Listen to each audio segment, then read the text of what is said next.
My name is Charlotte Bennett. I'm 38 years old, and at 7:15 on a Tuesday morning, the man I loved for 12 years slid a manila folder across our kitchen table and told me to sign my freedom away. Sign them, Daniel said calmly, stirring almond milk into his coffee like this was a grocery list. You're holding me back from my real life. For a second, I actually laughed. We'd argued 3 nights earlier. He'd missed another dinner. Another anniversary-adjacent moment he said was flexible. I'd been annoyed. Hurt. But divorce? That felt theatrical. What is this? I asked, though I already knew. Divorce papers, he said. I already signed. Tabs show where you need to. I opened the folder. Official letterhead. Lawyer's signature. Petition for dissolution. My name. His name. 12 years reduced to stapled paper. What the hell, Daniel? He didn't flinch. I've been thinking about this for a while. We're not compatible anymore. I need someone who matches my ambition, my energy, your content. Content. 7 years ago, when he quit his corporate job to build his marketing consultancy, I was the one working overtime. I was the one covering mortgage payments. The one telling him not to panic when clients ghosted. The one holding him at 2 a.m. when he said he felt like a failure. Content. Since when? I asked quietly. Does it matter? Yes, it does. 6 months. 6 months. 6 months of shared dinners, shared bed, shared plans. 6 months of him smiling at me while planning his exit strategy. I nodded slowly. Something inside me didn't shatter. It hardened. And now? I asked. I've consulted lawyers, sorted the financials. I'm ready. Like he was dissolving a startup. What are the terms? It's straightforward. I keep the house. My business operates here. You take your retirement accounts. We split liquid assets 50-50. The house. The one I paid 70% of the mortgage on for the first 6 years. You're serious? Yes. I looked at him. Really looked. The man who cried into my shoulder when his first big pitch failed. The man who once said, I couldn't do this without you. That version of Daniel had quietly died somewhere around year 6, right around the time his revenue tripled. All right, I said finally. He blinked. What? I'll sign. I'll review everything first. Talk to my lawyer. You're not going to fight? Would it change anything? He hesitated. No. Then no. He looked almost disappointed, like he'd prepared for emotional chaos and instead got composure. That's mature, he said. I'm a very mature woman, I replied, apparently too content to notice my boyfriend planning an escape for half a year. He grabbed his laptop bag. I have a client meeting. Of course you do. When the door closed behind him, the silence felt surgical. I stared at the papers for a long time. Then I opened my laptop. Call 1. Evelyn Carter, my college friend turned family attorney. I explained everything, sent photos of the documents. These terms are terrible for you, she said within an hour. He's walking away with appreciating assets while you keep static ones. I don't want a year-long war. You'll lose money. I already lost 12 years. Silence. Let me review everything, she said. At least protect yourself. Call 2, my older sister Margaret. I'm sending something important over, I told her. Don't open it. Just keep it safe. You're scaring me. I'm being cautious. Call 3, the bank. I asked about our safe deposit box. Both key holders required. Noted. Then I did something I'm not proud of, but I don't regret. Daniel had left his laptop open. I wasn't looking for proof of cheating. I was looking for context. It took 5 minutes. An email thread spanning 8 months. Started professional. A potential collaboration with a consultant named Sophie Reynolds. By month 3, it shifted. You understand me in a way Charlotte doesn't. I feel alive when we talk. I can't move forward professionally while still tied down. I need to be brave and make space. Space. I screenshot everything. Sent it to myself. Cleared history. My phone buzzed. Evelyn again. You have leverage, she said. You helped build his business, financially and emotionally. That has value. How long would a fight take? 6 months minimum, probably a year. I closed my eyes. I don't want to fight him, I whispered. I just don't want to be erased. After we hung up, I thought about his biggest client. A tech CEO I introduced him to 3 years ago, an old colleague of mine. That contract accounted for almost 40% of Daniel's annual revenue. I picked up my phone. Hey, I said when he answered. We should have lunch, today. Everything okay? He asked. Not really, I said, but I'd rather explain in person. I hung up. Daniel thought I was content. He thought I was passive. He thought because I didn't scream at 7:15 a.m., I wouldn't move at all. He'd been calculating for 6 months. I'd only just begun. I went to the bank at 10:52 a.m. Not rushed, not frantic, calm. The kind of calm that only comes after something inside you has already broken. The safe deposit box was under both our names. Joint access, joint assets, joint life. The woman at the counter smiled politely. Both key holders need to be present. I understand, I said gently. My partner is unavailable. I have authorization. I'd practiced Daniel's signature twice, just enough to match the lazy curve of his D and the rushed slash at the end. The vault door closed behind me with a metallic echo that felt symbolic. Inside the box, documents, some jewelry from his grandmother, and an envelope with $80,000 in cash. Emergency money. Money we'd built slowly over years, just in case. I stared at it for a long moment. Then I counted out exactly $40,000. Not a dollar more, not a dollar less. I left everything else untouched. When I handed the thick envelope to my sister Margaret an hour later, she stared at me like I'd joined a secret war. What is this, Charlie? Insurance. Against what? Being blindsided twice. She didn't push further. She just locked it in her office safe. Lunch was at 12:30. Daniel's biggest client, the one I'd introduced him to, looked surprised to see me instead of him. You two okay? He asked before we even ordered. We're getting divorced, I said evenly. His eyebrows lifted. I'm sorry. So am I. We talked about business trends at first. Industry shifts, AI automation, marketing pivots. Then, gently I added, he's under a lot of pressure right now. Pressure how? Personal upheaval. 6 months of planning, apparently. I gave a small shrug. Divorce takes focus. He leaned back slightly, processing. I've noticed he's been distracted lately, he admitted. I just thought you should know, I said. 40% of someone's revenue is a big dependency. It's smart to have contingency plans. That makes sense. If you ever need other marketing consultants, I added carefully, I can recommend a few strong teams. I gave him 3 names. All competitors, all capable of absorbing a contract that size overnight. He nodded slowly. I appreciate the transparency. Transparency. Such a clean word. Daniel was already home when I returned, working in his office. Still in the house he assumed would remain his. I knocked lightly on the frame. We should talk about the safe deposit box. We can go tomorrow, he said without looking up. I already went. His head snapped up. You what? I took half, 40,000, left the rest. You had no right. We're dissolving a partnership, I replied calmly. I'm protecting liquidity. His jaw tightened. Did you forge my signature? I provided authorization. That's illegal. We're both legal key holders. I took exactly 50% of joint cash. If you'd rather litigate over math, we can. He stood up. You're acting insane. I actually smiled. Am I? Because you handed me divorce papers like quarterly earnings. I'm just operating at your level. His phone buzzed mid-argument. He glanced down. His expression shifted. What? I asked. He didn't answer immediately. Then, my biggest client wants to discuss contract structure. I held his gaze. That sounds important. He stared at me, like he was beginning to understand something. You talked to him? Yes. You're trying to sabotage me. No, I said softly. I stopped protecting you. There's a difference. The next 3 days were tense and quiet. His lawyer called mine. The bank situation? Aggressive, but technically legal. He couldn't force me to return the money. We negotiated. He keeps the house. I keep the 40,000. Retirement accounts separated. Liquid assets split. 6 weeks, fast. Just like he wanted. On the 4th afternoon, he came home early. Earlier than usual. His face was pale. He dropped me. I looked up from the kitchen counter. Who? My biggest client. The words sounded foreign in his mouth. Effective immediately. They're restructuring. I didn't respond. You did this. I had lunch. You gave him competitor names. He asked. You cost me 40% of my annual revenue. His voice cracked on the number. 40%. 12 years. I let the silence stretch. You cost me 12 years, I said quietly. Guess we're both adjusting to losses. He ran a hand through his hair, a gesture I used to interpret as vulnerability. Now it looked like panic. I'll sue you for tortious interference. Prove malice, I said calmly. Prove I lied.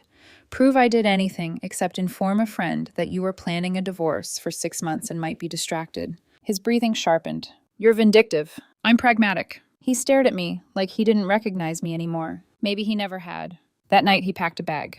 I'm staying at a hotel, he muttered. I can't be around you. Probably best, I agreed. The door closed. The house felt hollow, but not haunted, just empty. And emptiness is easier to rebuild than betrayal. Margaret called later. Are you okay? Yes. That didn't sound convincing. I'm not angry, I said. That's the strange part. What are you then? Clear. Daniel had calculated for 6 months. I had calculated for 6 days, and already the balance sheet was shifting. The divorce was finalized 6 weeks later. Quick, clean, clinical. Just like Daniel wanted. He kept the house, the one with the marble kitchen island, and the office he'd claimed as mission control. I kept my retirement accounts, half the liquid assets, and the $40,000 sitting quietly in my sister's safe. When I signed the final document, I expected to feel rage. Instead, I felt something quieter. Detachment. I moved into a downtown condo 3 days later. Smaller, brighter. No shared history in the walls. No ghost of him pacing during late-night pitches. No echo of arguments that started about dishes and ended about ambition. The first night there, I slept straight through. No 2 a.m. phone glow from him emailing Sophie. No tension humming under the mattress. Just silence. The good kind. Daniel, on the other hand, was not sleeping. I knew because mutual friends talk. They always do. He'd lost 40% of his revenue overnight. Replacing a client that size wasn't simple. He had to scramble. More networking dinners, more aggressive outreach, more late nights. The irony wasn't lost on me. He'd said I was holding him back from his real life. Now he was working harder than ever just to maintain the one he already had. 3 months after the divorce, a local business publication ran a feature. Rising marketing consultant overcomes major setback to rebuild thriving practice. There was Daniel's face, confident smile, navy suit. The article described resilience, adaptability, entrepreneurial grit. It mentioned a difficult personal transition, but didn't elaborate. 12 years were condensed into a single vague sentence. No mention of the woman who covered his mortgage when his first 3 clients vanished. No mention of the emergency fund built from my bonuses. No mention of the introductions that opened doors. He had rewritten history, and the world accepted it. I stared at the article for a long time. Then I closed the tab. Let him have the narrative. I didn't need public credit. I just needed peace. 2 months after the divorce, I ran into him. Coffee shop, late afternoon. He wasn't alone. Sophie Reynolds, the woman from the emails. She was laughing at something he said, her hand resting lightly on his forearm. Intimate, familiar. He saw me first. His smile faltered. Sophie turned, followed his gaze, then straightened slightly. I didn't freeze. I didn't glare. I just nodded, ordered my coffee, sat at a table across the room. I could feel his tension like static in the air. He used to say I was emotionally predictable. He didn't know what to do with unreadable. My phone buzzed later that evening. Daniel, we should talk. I stared at the message. No apology, no explanation, just a request. I didn't respond. 5 minutes later. I know you saw us today. I just want to explain. This time I typed back. Nothing to explain. You wanted your real life. You got it. 3 dots appeared. Then disappeared. Then reappeared. Finally, it's not what you think. I stared at that sentence for a long moment. Then I answered, I don't think about it at all anymore. That's the point. He didn't reply after that. Margaret came over that weekend with wine and blunt honesty.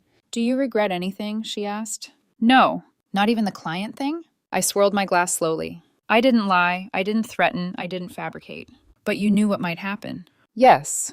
And I decided I wasn't going to keep cushioning his fall. She studied me carefully. You're colder. No, I corrected gently. I'm finished. There's a difference. Daniel tried once more. A week after that coffee shop encounter, he sent another message. Can we meet? I think we both handled things badly. That made me smile. Handled things badly. As if planning a 6-month exit while emotionally investing in another woman was a mutual miscommunication. I replied, I handled things exactly how I needed to. He didn't answer. And this time, I knew he wouldn't. I heard through friends that his relationship with Sophie was complicated. Business overlap, ego clashes, 2 ambitious people fighting for dominance. Apparently, matching energy feels different when neither person is stabilizing the other. I didn't gloat. I didn't celebrate. I just observed. Because here's the truth. I didn't destroy Daniel's business. I removed my scaffolding. And buildings always look impressive until you take away what was quietly holding them upright. One afternoon, his former biggest client,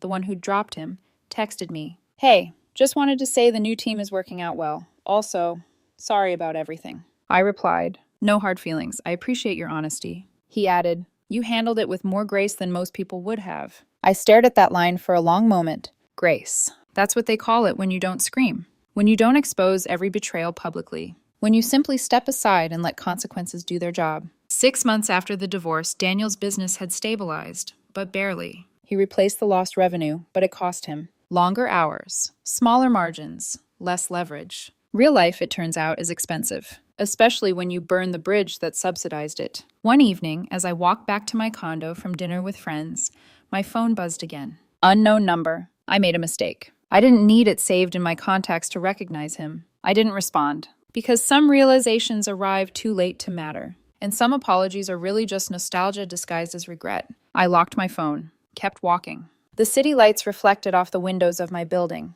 For the first time in years, my life felt entirely mine. Not shared. Not subsidized. Not supporting someone else's dream. Mine. The $40,000 stayed in Margaret's safe for 3 months. Not because I needed it immediately, because I needed to know it existed. Security feels different when it's yours alone. One Sunday afternoon, Margaret finally asked the question she'd been holding back. So, she said, pouring coffee into 2 mismatched mugs, was it revenge? I didn't hesitate. No. She raised an eyebrow. It was insurance, I repeated. If he froze accounts, if he dragged out the settlement, if he tried to corner me financially, I wasn't going to be dependent on his mercy. Margaret studied me carefully. You were always the softer one in that relationship. I was the steadier one, I corrected gently. Soft implies weakness. Steady implies choice. Life in the condo settled into rhythm. Morning runs by the river, evenings without tension. No waiting for someone to come home from a client dinner that stretched suspiciously late. I started dating again, cautiously. Not looking for rescue, not looking for validation. Just looking for someone who wanted to build something with me, not on top of me. I was slower to trust now, not colder, just observant. There's a difference. Daniel's name came up less and less. When it did, it carried a different tone. He's exhausted, one mutual friend mentioned casually. Scaling back expansion plans, another said. Success is loud. Recovery is quieter. Apparently, Sophie wasn't the seamless partnership he'd imagined. 2 driven people can admire each other. But admiration doesn't replace stability. And stability doesn't feel exciting until it's gone. One afternoon, almost a year after the breakfast that ended everything, I ran into him again. Not at a coffee shop. At a networking event downtown. He looked sharper somehow, thinner, more polished, more tired. Charlotte, he said, approaching carefully. Daniel. We stood there for a second, 2 former architects of the same life. You look good, he offered. So do you. A lie in both directions. He shifted his weight. I've been meaning to reach out. You did. I mean, properly. I waited. I handled things badly, he said finally. I thought I needed something bigger, faster, someone who matched me. And? I asked calmly.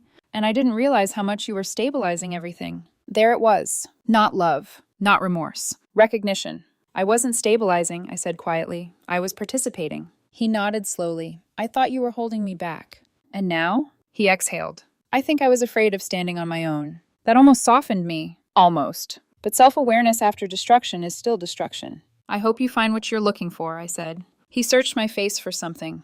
Regret, maybe, or invitation. He found neither. You're different, he said. I'm not, I replied. I'm just not carrying you anymore. Silence stretched between us. Then someone called his name across the room. He hesitated, like he wanted to say more. But there wasn't more to say. There never is, once clarity arrives. Later that night, I stood on my condo balcony overlooking the city. 12 years. Reduced to a breakfast folder and a signature. It sounds tragic when you frame it like that. But here's what people don't tell you. Daniel had calculated for 6 months. I calculated for 6 weeks. He lost 40% of his revenue. I lost an illusion, and illusions are heavier. He wanted his real life. He got it. I wanted mine back. And I took it. The $40,000 eventually went toward a down payment on a larger space, one entirely in my name. No joint deed, no shared leverage, just ownership, not of property, of myself. People sometimes ask if I feel guilty about the client. If I think I went too far, I tell them the truth. I didn't sabotage him. I stopped protecting him. That's the difference between vindictive and pragmatic. Vindictive destroys. Pragmatic steps aside and lets gravity work. Daniel is living his real life now. So am I. They just don't intersect. And that, in the end, was the point all along.